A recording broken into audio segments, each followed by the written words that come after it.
दोस्तों अस्सलाम वालेकुम, चैनल में खुशामदीद। यह है सिंजावी बलूचिस्तान पाकिस्तान। आज बेहतरीन बारिश हुई है, बिल्कुल ज़्यादा बहुत चमक के साथ झालाबारी भी हुई है। करीबी पहाड़ों से पानी सैलाब की शक्ल में नीचे आ रही है, आप देख लें।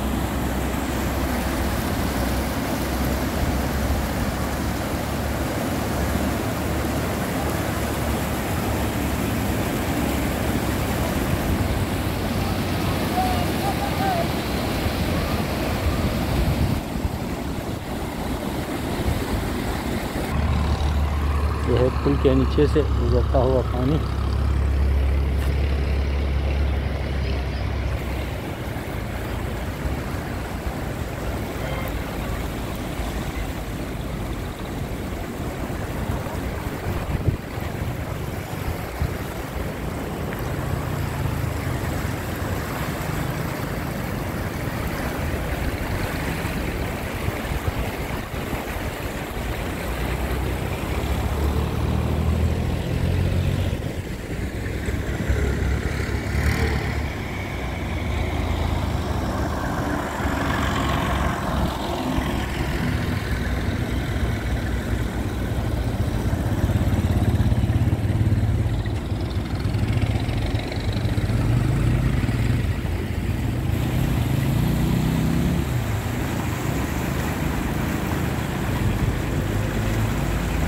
पानी का बहाव तेज़ है, अगर कोई गिर जाए तो उसे बहा के ज़रूर ले जाए।